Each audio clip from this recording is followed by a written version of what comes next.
Come with me as once more we delve into the depths of what can be quite a dark subject, English medieval social history. Hi guys. Okay, Social History Sunday again. This week, quite an interesting topic, serfdom and slavery. Okay, so what are the two and what are the differences? Right, first off, serfdom has its origins way back. A lot of academics believe it goes way back, even beyond the Romans. But if we're looking at the medieval era, it starts really in the late for the time period we're interested in, from the late Anglo-Saxon onwards. A serf was somebody who was legally bound to the land. As in, basically, they were part and parcel of a piece of land. If that land was sold, the serf who was connected, or the serfs who were connected with that land, went with the land. They weren't slaves. The serf couldn't be bought and sold individually. They couldn't be treated in any way, shape, or form in an illegal form. Now, if the serfs had certain rights. For instance, they had the right to work the land to which they were tied, no matter who owned it. They had the right to take from that land produce or goods that they produced on that land to support themselves. They had an obligation to pay so much of that product to the landowner. They had a right to work it, they had the right to live on it, they had the right to build a home on it. In a lot of cases, actually, the home had to be built by the landowner. Essentially, by modern standards of today, they were tenant farmers. And that continued. That's basically what serfdom is. No matter which culture you come from, which country, if you're a serf, that's what you are. You are tied to the land. A slave is a completely different thing. In England, a slave was the bottom rung of the, shall we say, serfdom ladder. At the top you had the free, like the itinerant farmers, such as the peasants who wandered, basically by today's standards they'd be itinerant farm labourers. Then you had the serfs, and then right at the bottom of the pile you had the slaves. And basically they were property. They could be done with as the owner decided and when they decided it. And the slave had no legal recourse whatsoever. Now in England, slavery, there was a big thing about slavery. And there's even anecdotal evidence that England got its name because of the level of slavery that was directed at what was then Britain. There's a story about Pope Gregory, I believe in 690 something. Wandering through, I might have got that date wrong, but it was in the 600s, wandering through a slave market in Rome. Now bear in mind, this is a pope, the head of the Holy Roman Empire, or a big part of the Holy Roman Empire. Wandering through a slave market, and he comes across some children who were being offered for sale as slaves. And he inquired where they were from because he thought they were particularly attractive children. They were beautiful. They were really bonny kids. And he asked where they were from, and he was informed that they were from Britain. And he apparently turned around and says, well, Britain should no longer be called Britain. It should be called the land of the angels, for these children are angelic in appearance. Now, whether or not that's true, nobody really knows. Most people will tell you that England is named after the Angles. Now, if that was the case, why wouldn't England be called England or Anglia? Because we have counties called Anglia. We have Anglia, East Anglia. We have places called Angle, lots of them. For instance, Anglesey. Now, I don't know whether Anglesey is named after the Angles. For definite, I have a feeling it is. But we have place names like that. So why would we then call the country something different if that's who it was named after? Surely it would be Angleland or land. But think about what England actually, the word actually is. Now, in ancient Germanic, in Old German, Engeland means literally land of the angels. Engel being angel in German. And if you look at it in French, Angleterre. Angel being French for angel, land of the angels. So even in modern languages, European languages today, even though they don't recognize the significance, England is actually called the land of the angels. I think a lot of us are actually quite devilish and demonic in attitude and nature, but I think it's funny that the country is actually called, I think, the land of the angels. Now we got that name because we were the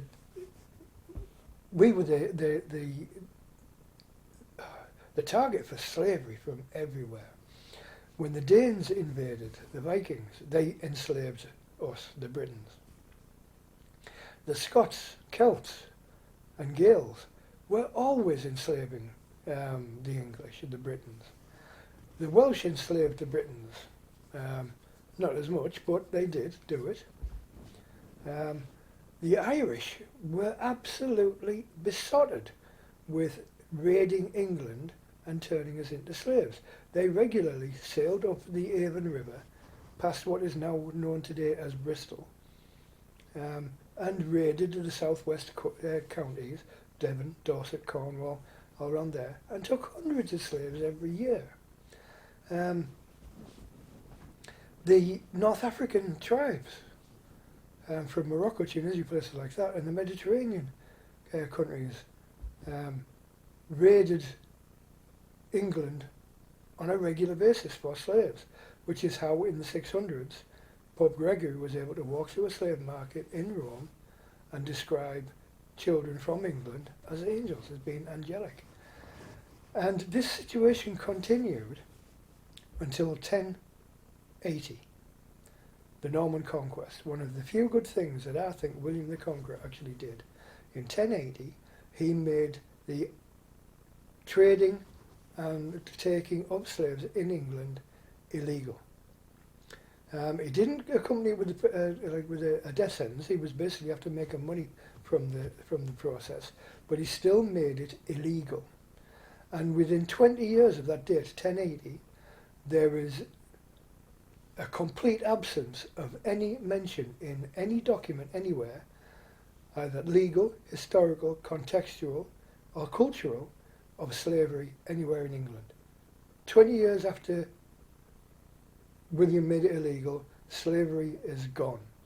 And then in 1103, the General Church Synod, which is a meeting of the church leaders where they make church law, ratified William's law as being a good and moral law, which was in keeping with the best wishes and teachings of Christianity and God.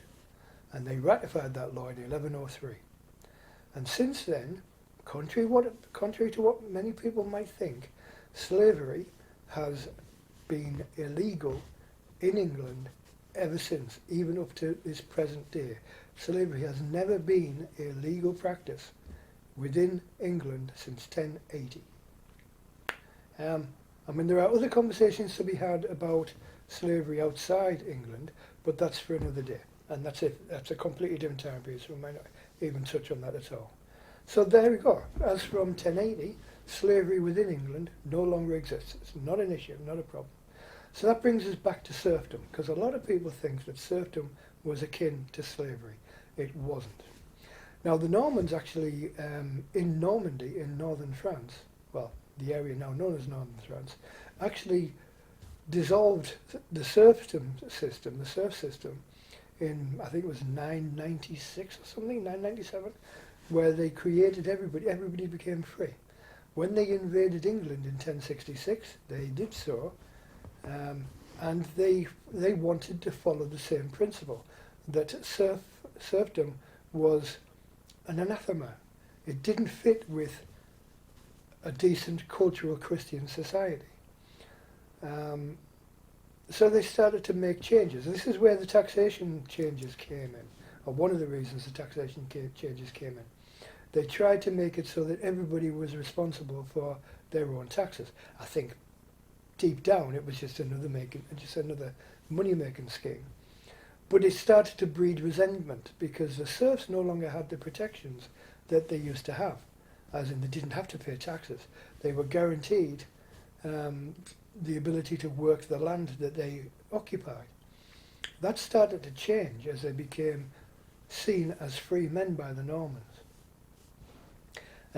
So there was a lot of resentment building up.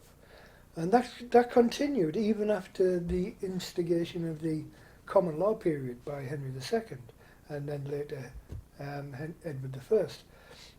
And they became more and more disillusioned because it got to the point where they could be evicted from the land that they had occupied generationally for centuries. And they got to the point where they could legally be evicted if a case could be proven against them for whatever reason that they no longer had the right to live and work on that land. And then we had the Black Death hit Europe, and in the 1300s, mid 1300s, and many serfs died in England. It's estimated that nearly 50% of the working population died, which led to a situation where you had a disillusioned workforce who were now being asked to do more work because there was less labour available, so somebody had to do all the work. But they were also getting taxed more heavily because there was less people to pay taxes, so they were being asked to pay more tax. And that culminated in the Peasants' Revolt in 1381, I believe, under the reign of Richard II. So we have three guys: Wat Tyler, Jack Straw, that's an abbreviated name, and Baker, Thomas Baker. He was the third guy, and they led a march, commonly known as the Peasants' Revolt, to London, where they wanted to have a confrontation. Now, give King Richard his due. He went out and he met them. He sat down with them, and he heard their grievances, and to all intents and purposes, he agreed with them. And he instigated he didn't ban serfdom. He started the dissolution of the serf system. He also promised a tax rebate. Now, whether or not the serfs actually got the tax rebate, I don't know. I haven't been able to find out. But a tax rebate was offered. So there we have, from Richard II onwards, we have a situation where the serfdom system is slowly being dissolved. Okay, it took another 200 years until the reign of Elizabeth I, but she finally, in 1571, declared the last serf to be a free man. So where we have it, 1371, the dead end, like the curtailment of the serfdom system. From that point on, everybody in England was figuratively and legally a free person, to come and go as they pleased. Now, under the Norman system, as a serf, you could apply to be released from the land, but usually you had to pay an awful lot of money. Under the so if you wanted to go and do another job, you could go and become a joiner or a carpenter or a blacksmith or whatever, but you had to pay a release fee. And that brings in something else: indentured servitude. Now, England's one of the few countries, it's almost, not quite, but almost unique in its use of indentured servitude. Now, in the 1600s, the late 1500s, 1600s, 1700s, a lot of people left England to go and work in the New World. And they basically took indentured servitude, not really knowing what was going to happen to them. When they got to the New World, especially in the Bahamas and Jamaica, the Caribbean, they were treated worse than the slaves were, because the slaves were property. They were worth something. So the owners, the landowners, treated the slaves fairly well. the indentured servants were worth nothing. So they were literally worked to death. Now it was a little bit of a different situation in England, which is where they got the idea of indentured servitude and what it would actually be like. Because from the mid-Norman period onwards, if you were a serf, or anybody else for that matter, with, say, for instance, a big family, you could actually, you could actually put some of your children into indentured servitude. Now, it sounds terrible. However, what you've got to bear in mind is most of the time, these servants, who were like these people who were entering indentured servitude, were actually guaranteed certain things under that contract. For instance, if you sold your son at, say, 10 years old into indentured servitude, you would get a fixed amount of money. You'd get a certain amount of money. You might even get given a plot of land to work for a certain amount of time, whatever, depending on the length of the contract. But say you sold your son, a 10-year-old, into a 10-year contract. In a lot of cases, yes, there were some cases where abuses were done. But generally speaking, your son would then be taken into basically a cushy number. He'd get taken on possibly as a stable lad or something like that, a boot boy, somewhat along those lines, a low-level servant. He'd be guaranteed a home. He'd be guaranteed food. He would be guaranteed clothing. And in most cases, when they entered the household, they'd actually get educated. They'd be taught to read and write, because having servants in a house who were incapable of reading could actually be a liability, especially if they were working in places like kitchens and what have you. So they were educated. Okay, not as highly educated as the children of the landowner, of the nobility might be, but they were still educated. The only other way to get that level of education would be to enter the clergy. Not everybody wanted to do that. And then you had the possibility of advancement.